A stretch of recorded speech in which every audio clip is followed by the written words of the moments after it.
여러분 반갑습니다. 김덕희입니다. 자, 이번 시간에는요, 노동시장론 파일 강의 진행하겠습니다. 121번입니다. 노동시장론은 세 문제가 나옵니다. 세 문제가 나올 게 뻔하기 때문에요. 범위가 작습니다. 필기보다 훨씬 쉬워요. 그래서 포인트 잡으시면 될 것 같고요. 노동 수요, 일자리죠. 일자리를 결정하는 요인 5가지. 1차 필기 때 많이 했고요. 이론수에서 강조했기 때문에요. 파이널에서는 정리만 하시면 됩니다. 가다 생수기, 가다 정수기가 아니라 가다 생수기다. 그래서 노동의 가격, 즉 임금에 따라서 노동 수요가 결정된다. 이건 공통 분모죠. 그래서 그냥 글짓기 쓰는 겁니다. 느려 빼는 거고요. 다른 생산 요소의 가격에 따라서 라면을 만들 때 다른 생산 요소가 밀가루죠. 밀가루 가격에 따라서 일자리가 결정된다. 1차 때 많이 했습니다. 그래서 1차 필기 때 공부를 기본적으로 이론수하고 차근차근 해본 분들은요. 2차는 누워서 떡 먹기예요. 그러니까 세상은 공평한 것 같아요. 1차 때 기본기를 다진 사람은 2차 때 쉽고 1차 때 기본기를 좀 열심히 안 하신 분들은 2차 때 새로 해야 되고 그렇습니다. 하여튼 뭐 우리 직공모 카페 여러분들은 뭐 강의를 여러 번 들었다는 걸 제가 믿기 때문에 기본적인 틀만 지금 잡고 넘어갑니다. 생산성의 변화에 따라서 또 최종 생산물의 수요 변화에 따라서 기술의 발달에 따라서 수요에 따라서라고 되고요. 수요의 변화에 따라서도 되고 기술의 발달에 따라서 또 기술의 영향력에 따라서 다 의미만 맞으면 됩니다. 122번 갑니다. 노동 수요 탄력성. 이게 제일 많이 나옵니다. 그러니까 제일 많이 나오는 것들은 제가 이렇게 별표를 3개 해드리겠습니다. 상담학 심리학은 범위가 넓기 때문에 어디서 나올지 사실은 뭐 포인트 잡기가 어렵지만 노동시장론 직업정보로는 범위가 작아요. 나온 출제 빈도가 높은 게 또 잘 나옵니다. 노동수요 탄력성 결정 요인, 일자리가 탄력성, 왔다리 갔다리 움직이는 결정이 뭐냐 이거예요. 일자리가 왔다리 갔다리 움직이면 뭐예요?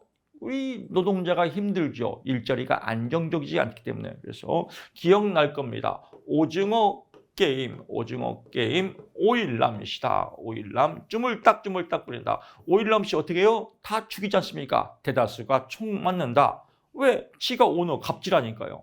그래서 대다수가 총 맞는다. 그래서 대체 가능성이 클수록 노동 수요 탄력성은 커진다. 얘는 똑같아요. 똑같이. 그래서 다른 생산 요소의 공급 탄력성이 클수록 노동 수요 크면 크고 작으면 작다. 수요의 탄력성이 클수록 총 비용 중 인건비가 비중이 클수록 이런 거 뭐 누워서 떡 먹기죠. 그래서 대다수가 총 맞는다. 왜? 일자리가 탄력성 왔다리 갔다리 움직임이 크기 때문에 즉 사장이 갑질하니까. 사장은 누구예요? 오일남이다. 오일남이 대다수 다 죽이지 않습니까? 대다수 총 맞아갖고 갑질했다. 힉스 마샬의 법칙이라고도 합니다. 힉스라는 사람과 마샬이라는 사람이 만들었기 때문에 힉스 마샬의 법칙이라고도 한다라고 보시면 되고요. 123호 갑니다. 노동 공급 결정 요인 5가지. 일자리를 결정하는 거 누가 결정해요? 이민경이가 결정한다. 이민경이가 결정하다가 너무 결정하는 게 어려워서 간질에 걸렸다. 그래서 이민경 간질 뭐 이렇게. 이름이 이민경인 분들은 양해를 부탁드립니다. 그냥 외우기 쉽게. 그러면 이렇게 바꾸면 돼요. 이게 융통성. 지금 금방 생각나네요. 이 융통성이 여러분 인생을 살면 중요한 거예요. 이민경이가 간질을 치료했다. 멋진 의사네요. 이민경이는 대한민국에서 최고의 멋진 의사입니다. 그래서 이민경 씨가 간질을 치료했다. 이민경 간질. 임금에 따라서 이거 똑같죠. 똑같아 그냥 글짓기 하는 겁니다. 여기는 있어 보이라고.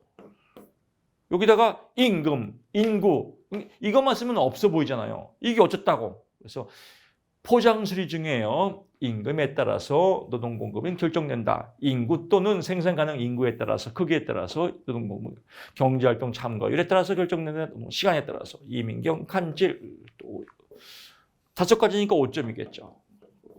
노동시장이 의외로 쉬워요. 실질적으로 여러분요. 처음에 노동시장 너무 어려워하지만 점수 보게 되면 노동시장의 점수가 제일 높이 나옵니다. 필기 때. 물론 뭐 강의를 잘해서 그렇겠죠. 이건 자뻑입니다. 강의만 들으면요. 오히려 쉬워져요. 딱 떨어지거든요. 124번 갑니다. 어렵지 않아요? 똑같이 나와요. 이거 숫자는 안 바뀝니다. 임금이 500원일 때라고 나오면 이거 이제 배운 거 확인하는 겁니다. 노동 수요의 탄력성은 뭐예요? 임금의 변화율 분의 노동 수요량의 변화율이다. 문제가 노동 수요 탄력성과 노동 공급 탄력성의 공식을 쓰시오라고 나올 때도 있었거든요.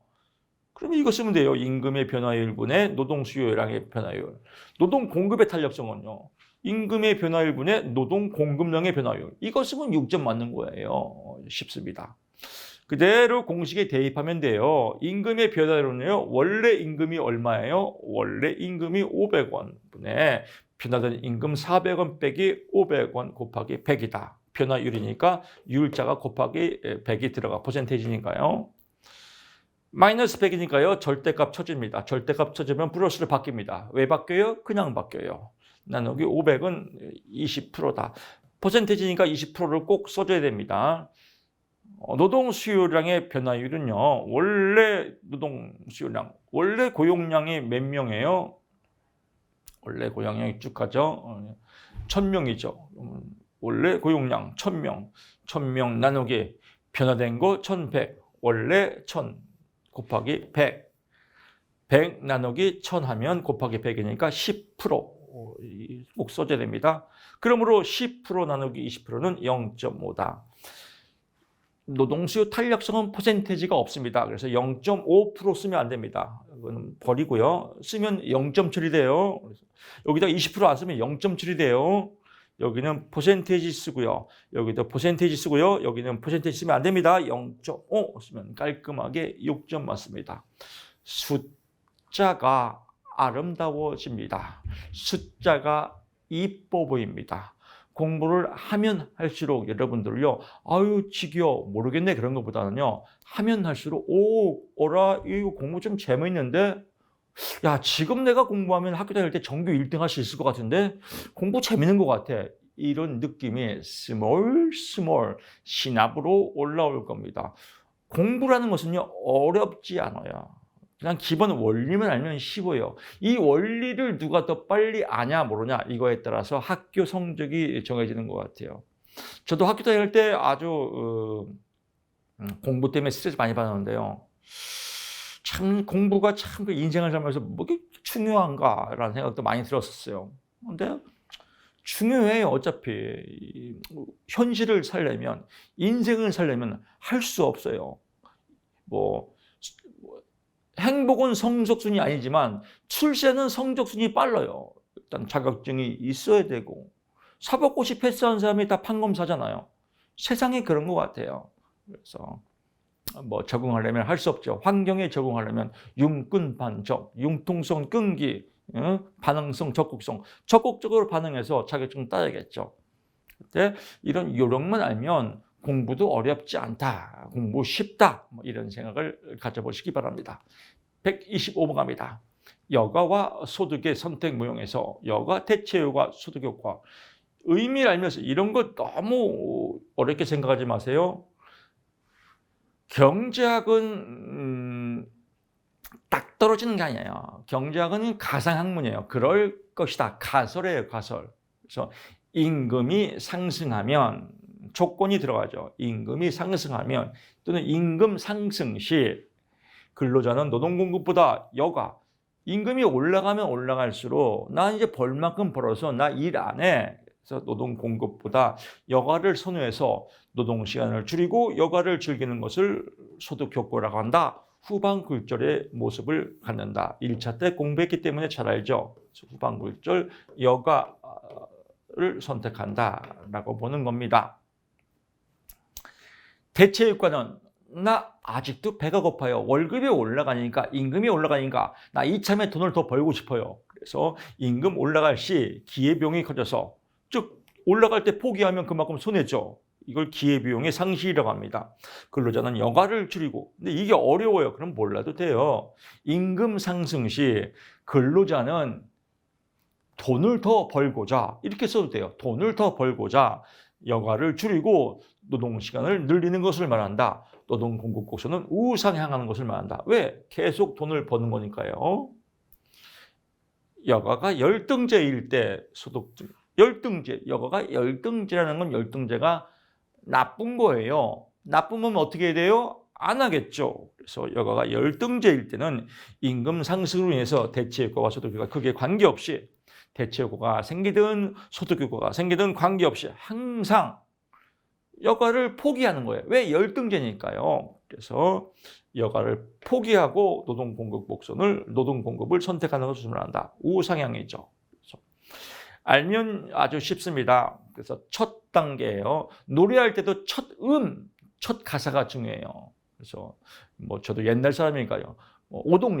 오동잎 한 잎두잎 짜잔짠 떨어지는 가을밤에 이렇게 나오면 아주 자연스럽게 재미가 있어요. 근데 첫 출발에 은행잎 은행잎 아닌 것 같은데 하면 또 삑사리가 나요. 그래서 첫 출발이 중요하다. 그래서 첫 출발이 임금 상승 시, 임금이 상승하면 이게 나와야 돼요. 그 다음에 이제 중간 가사들, 임금 상승, 소득 효과는 여가 포기하고, 노동 공급 포기하고 여가 선택하는 거. 대체 효과는 여가 포기하고 노동 공급 선택하는 거. 우상향, 후방울절. 열등제는 무조건 여가가 나쁜 거니까 노동 공급 선택하는 거. 우상향. 이걸로 대충 글짓기 하자. 이렇게 생각하면 2차가 더 재밌어집니다. 글짓기. 답안지의 아름다운 그림처럼 글짓기 하자. 아름답게 합격이겠죠. 126번 갑니다. 정부가 출산 장려를 위해서 근로시간에 관계없이요. 일정 금액의 육아비용 보조금을 지급해요. 이 육아비용 보조금이 부모의 근로시간에 미치는 효과를 다음 보면요. 여기서 핵심 포인트가 근로시간에 관계없이 일정 금액의 육아비용을 준단 말이에요. 그럼 부모가 육아보조금이 지급되기 전에 경제활동 참여하지 않고 있던 경우 정부로부터 이제 이거는 뭐예요? 취업을 해야 주는 거잖아요. 근로시간이 많고 조금 육아 꽁돈을 준단 말이에요. 어라? 나 이 꽁돈 받고 싶어. 그래서 정부로부터 지급받는 육아보조금으로 자녀를 차가시를 맡기고 경제활동 참여하는 부모들이 생길 것이므로 부모의 근로시간은 늘어날 것이다. 그렇죠. 나 이 돈 받고 싶어. 돈 받아서 유치원에 보내면 되지. 나 경제활동 참가해야지. 그래서 근로시간이 늘어날 것이다. 늘어난다가 아니라 갈 것이다. 왜? 가설학문이기 때문에. 근데 부모가 육아보조금이 지급되기 전부터 근로를 하고 있었어요. 그러면 정부가 육아보조금 지급으로 월급을 받는데 또 준단 말이에요. 그러면 비근로 소득의 증가는 일반적으로 노동 공급을 감소시킨다. 그러므로 내가 지금 직장을 다니고 있는데 월급에다 꽁돈을 또 줘.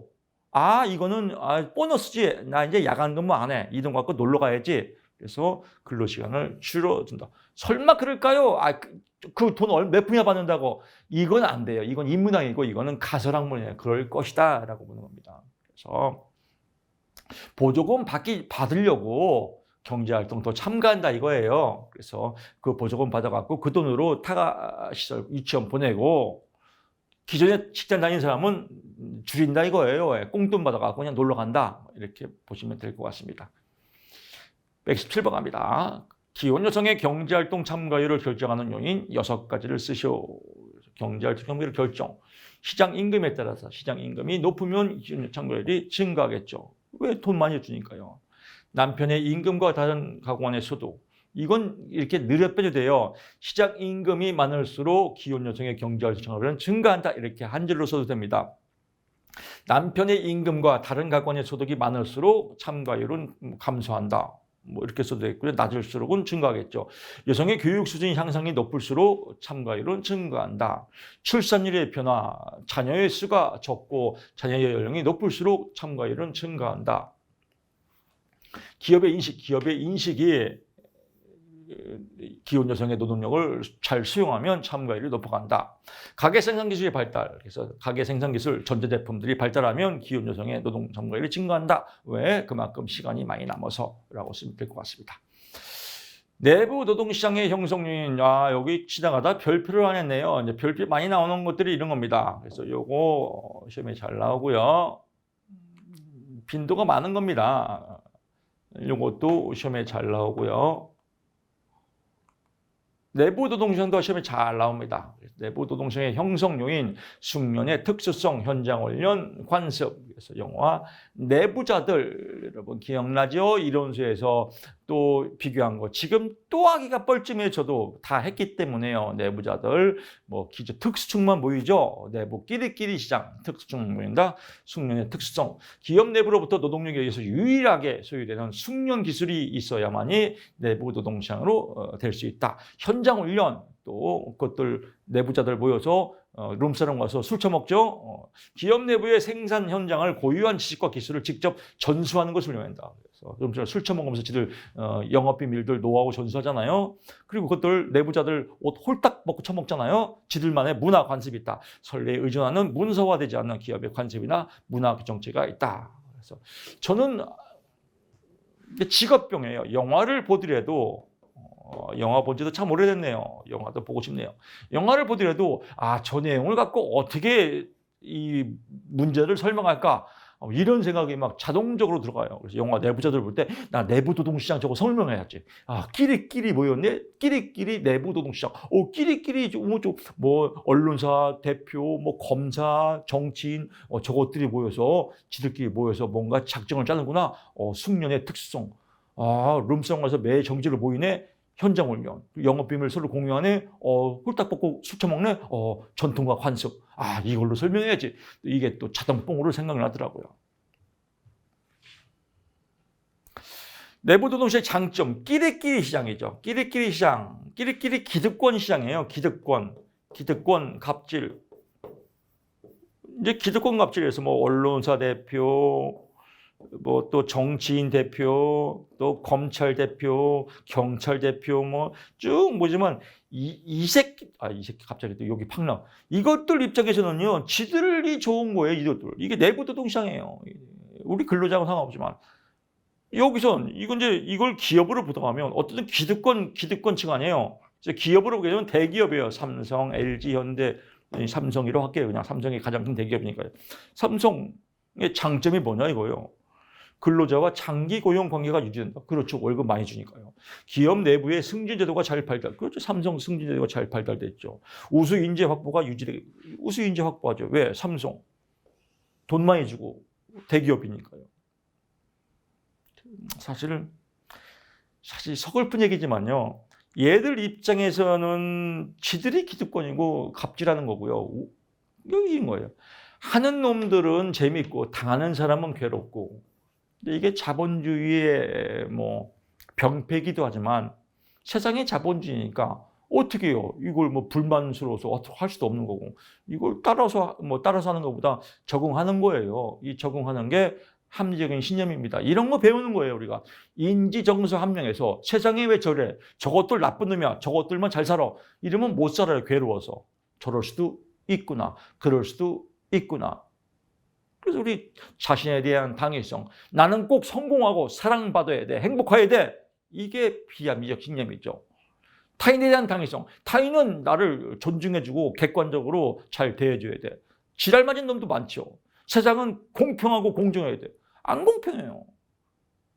그래서 이거 보면서 뉴스 보면서 세상에 왜 저래? 저 새끼 나쁜 놈이야. 왜 저래?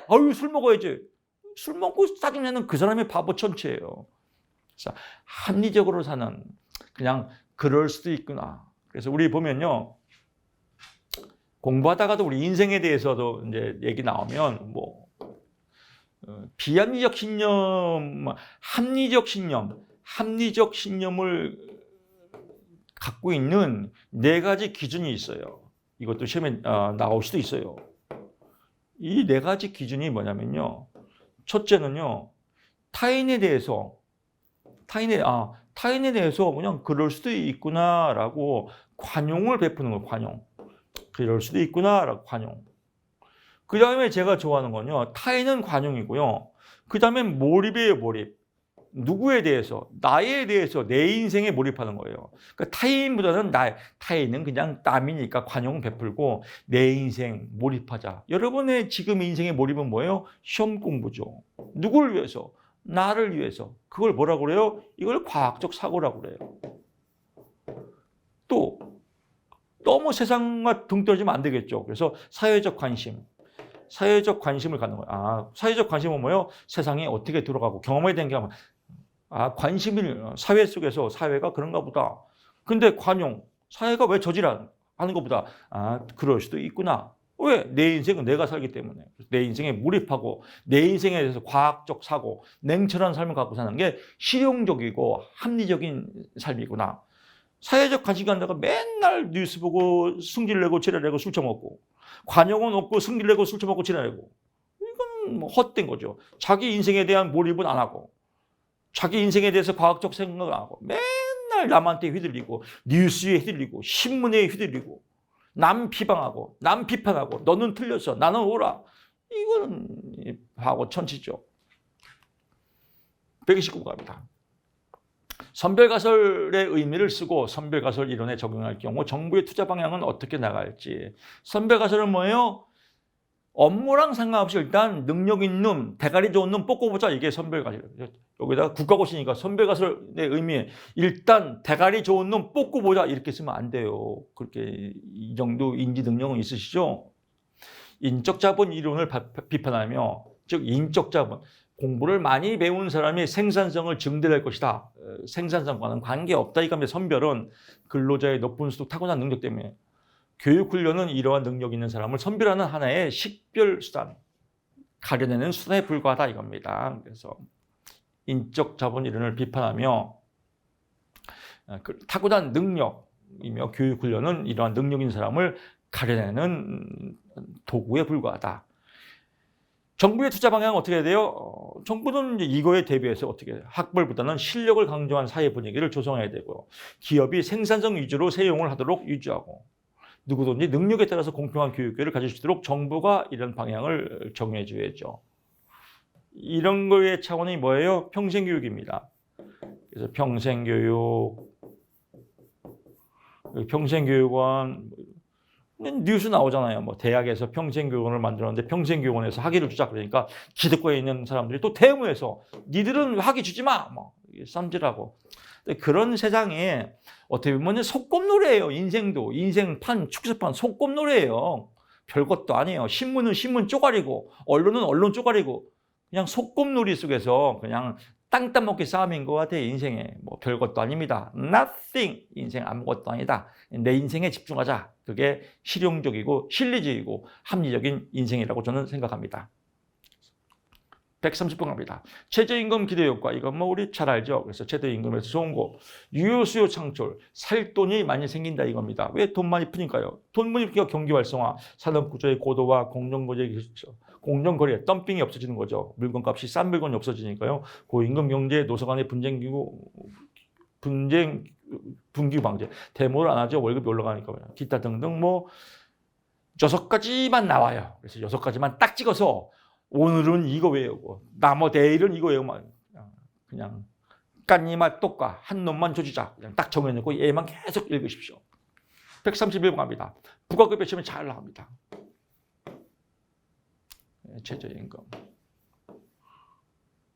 최저임금 이건 이제 정권에 따라서 많이 움직여요. 정권이 또 바뀌면요, 또 단점이 나올 수도 있어요. 단점 참고로 보면요, 단점 뭐예요? 최저임금 올리니까 기업들이 고용을 안 하죠. 그래서 고용이 축소된다. 일자리가 축소됐죠. 그 다음에요, 몰래 불법적으로 하죠. 그래서 노동의 암시장이 형성된다. 노동의 암시장 형성. 그 다음에 기업에서 돈이 많이 나가니까요, 부가급여를 축소하겠죠. 부가급여 축소. 그래서 요거는 단점 3가지도 참고로 알아두시면 좋을 것 같습니다. 131번 갑니다. 시험에 잘 나옵니다. 부가급여 의미, 사용자가 근로자에게 지급되는 월급 이외의 모든 보상 형태를 부가급여라고 한다. 종류에는 유급휴가, 육아휴일, 퇴직금, 경조유교 뭐 이런 거 등등 있다. 사용자가 부가급여를 선호한 이후 1차 때 많이 했습니다. 조세나 보험료의 부담이 감소한다. 그래서 부가급여는 조세나 보험료가 안 들어가니까요. 사용자 선호에 맞는 근로자가 채용이 용이하다. 부가급여 주면 사용 근로자들이 많이 오니까요. 임금 규제 시 정부에서 월급 올리지 마시오라고 하면 근로자는 싫겠죠. 그래서 임금 올리지 마시오라고 하면 물가 정략이에요. 물가가 너무 올라가니까 임금을 올리면 물가가 올라가잖아요. 필립스 곡선에 의하면. 그러니까 임금을 올리지 마시오라고 정부에서 명령을 내리면 근로자가 싫으니까 그때 부가급여를 쓰면 임금 규제 회피성으로 사용할 수 있다. 노동자가 좋아하는 건요. 근로소득세의 부담이 감소한다. 또 공동구입으로 해서 할인 혜택을 받을 수 있다. 또 국민연금 퇴직금, 이건 이연금이죠. 나중에 받는 국민연금 퇴직금 등의 부가급여는 세율이 낮다. 세율이 없다가 아니라 낮다로 쓰면 됩니다. 이렇게 쓰시면 되고요. 이것도 시험에 잘 나옵니다. 보상적 임금격차의 의미와 원인 5가지죠. 보상적 임금격차. 보상적 임금격차는 직업환경의 열악함을 경제적 보상으로 퉁치능합니다. 상쇄시켜주는 것이다. 예를 들면 탄광촌의 광부의 임금은 도시 근로자보다 많아야 함을 의미한다. 격차의 원인, 보상적 임금격차의 원인. 이것도 여러분 뭐 칼제비 제가 기억날 겁니다. 정육점 주인과 의사와 외과 의사는 외과 의사가 돈을 더 많이 받아야 된다. 왜? 교육훈련 비용이 많이 들어가기 때문에.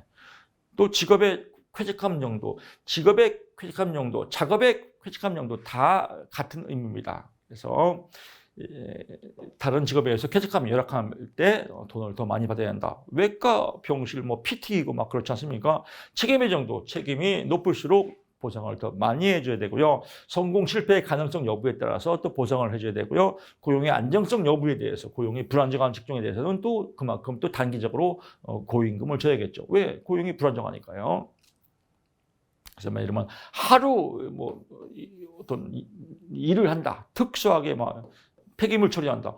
그럼 이건 하루만 할 때 이거는 월급을 그만큼 더 줘야 사람이 오겠죠. 안정적이지 않으니까요. 133 갑니다. 완전 경쟁시장에서 A 제품 이것도 똑같아요. 이것만 외우면 돼요. 이윤 극대의 원칙은 임금과 한계 생산물 가치는 똔똔이다. 똔똔.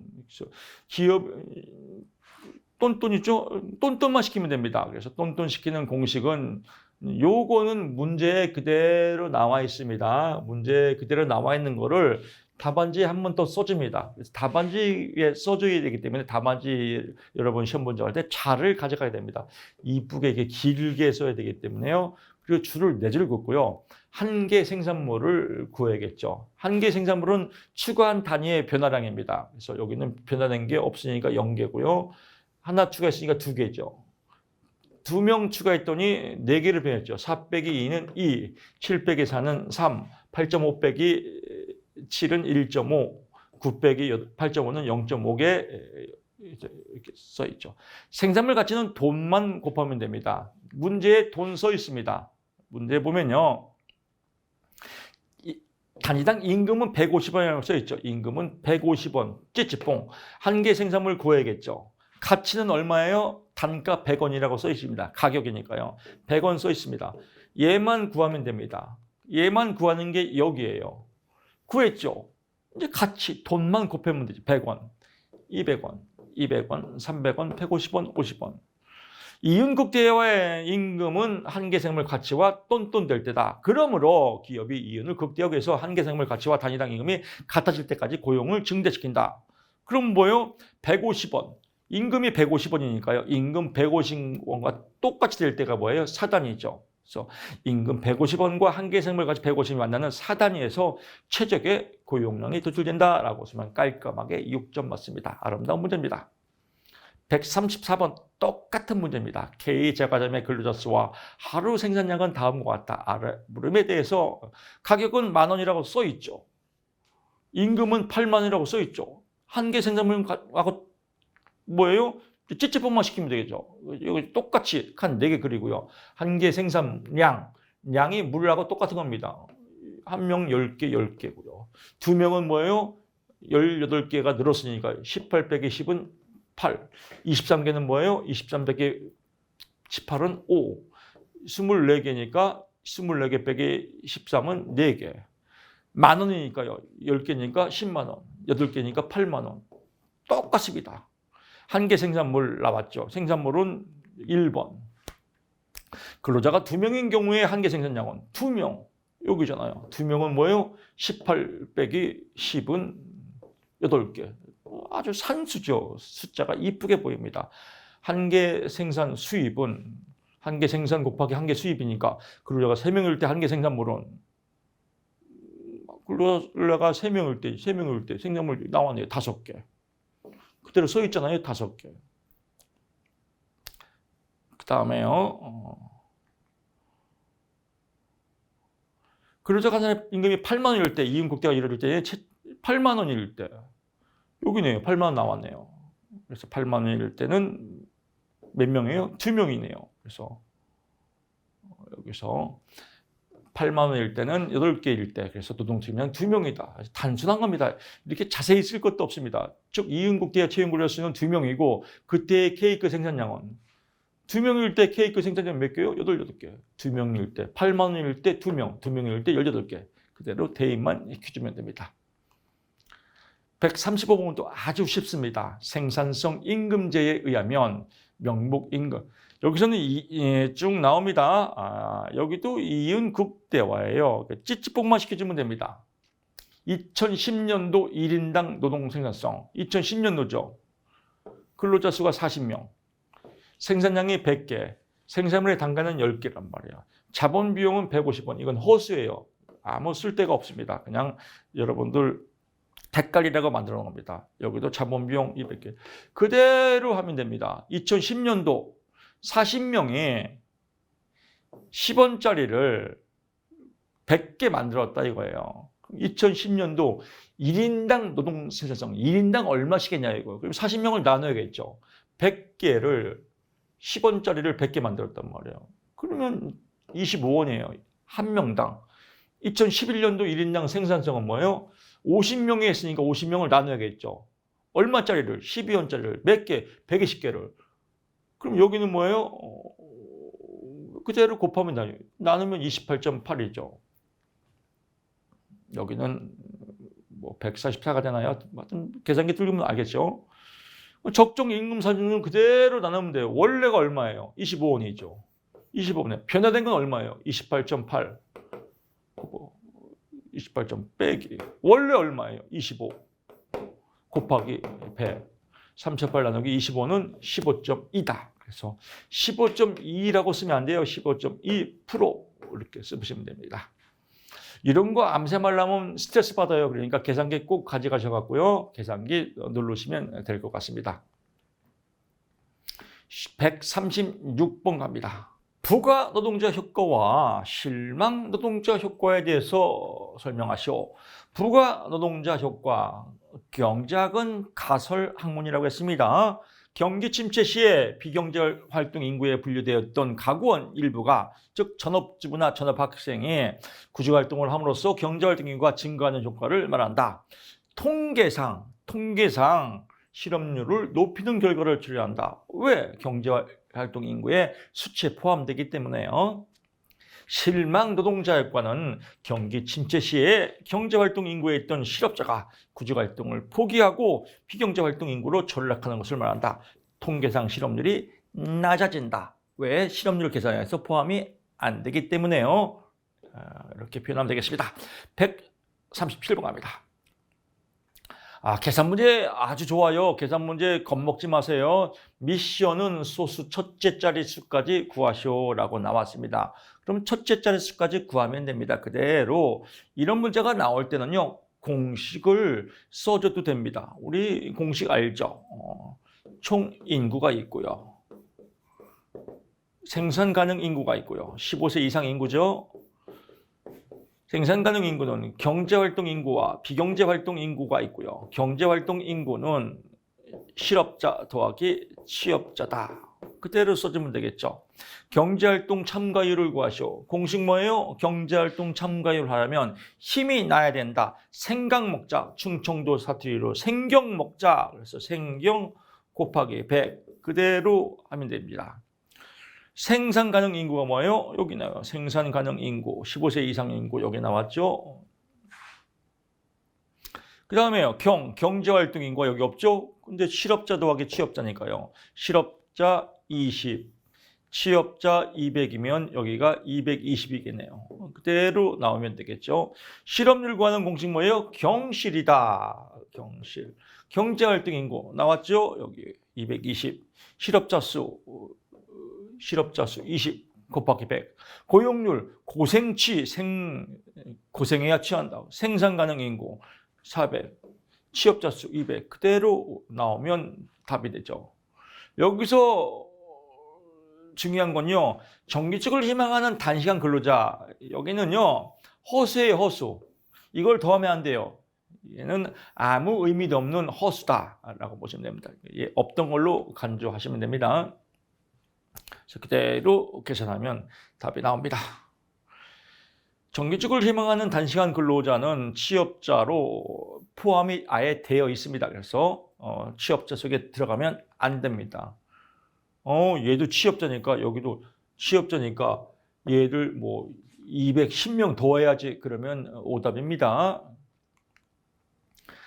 138번도 똑같이 계산하면 됩니다. 계산 문제 실업률 경실이다.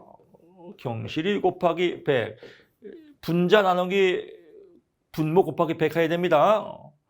실업자, 경제활동인구. 그럼 이렇게 헷갈릴 때는요. 아까 그대로 또 쓰세요. 총인구, 생산가능 인구, 경제활동인구와 비경제활동인구, 실업자 더하기 취업자. 그대로요. 15세 이상 인구니까요. 여기죠. 35,986 1000명. 비경제활동인구 1471 6000명. 그럼 얘에서 얘를 빼면 경제활동인구가 나오잖아요. 그대로 쓰면 되겠고요. 이렇게 쓰시면 아주 쉽습니다. 여기서 잠깐 제일 중요한 겁니다. 20149 1000명을 써야 됩니다. 승질 급반사랑 20149 더하기 뭐 5468 더하기 이러면 빵점이에요. 1000명을 꼭 쓰셔야 됩니다. 임금 근로자 그대로 더하면 됩니다. 상용 근로자, 임시 근로자 이런 걸요. 그래서 611 1000명 더하기 4481 1000명 더하기 여기서 의외로 실수 많이 해요. 이거 알지? 6113 더하기 4481 더하기 2222 더하기는 이러면 빵점이에요. 여러분 6113하고 6113 1000명하고는 숫자가 틀린 거예요. 그래서 이거 꼭 조심해야 됩니다. 경제활동 참가율 생경 먹자 생경 곱하기 100 하면 답이 딱 떨어집니다. 계산 문제 쉽습니다. 1000명을 꼭 써주고요. 퍼센테이지 꼭 써주고요.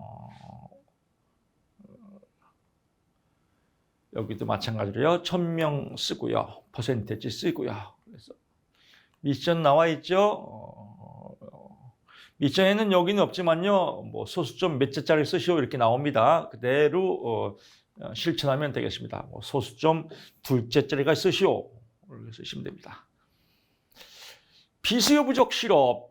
일자리가 부족해서 생기는 실업이 아니에요. 일자리가 있단 말이에요. 이런 실업 세 가지를 쓰고 그래서 마찰적, 구조적, 계절적이라 마찰적 정보의 부족으로 생기는 실업으로서 직업정보원 확대, 직업상담 양성 등이 필요하다. 구조적 실업, 산업구조의 변화로 인해서 즉 사양산업이 없어지고 성장산업으로 이동하면서 생기는 실업을 의미하며 교육훈련 투자와 이주비 보조 등이 필요하다. 계절적 실업, 계절의 영향을 받아서 특정 산업에 발생하는 실업으로서 대체죠, 대체. 오케이, 이것도 고치겠네요. 대체 농작물 또는 뭐 비닐하우스 재배, 겨울에 놀지 말고 비닐하우스 재배, 대체 농작물 등의 활동이 필요하다. 뭐 이렇게 쓰면 깔끔하겠죠. 문제를 이해하면 쉽습니다.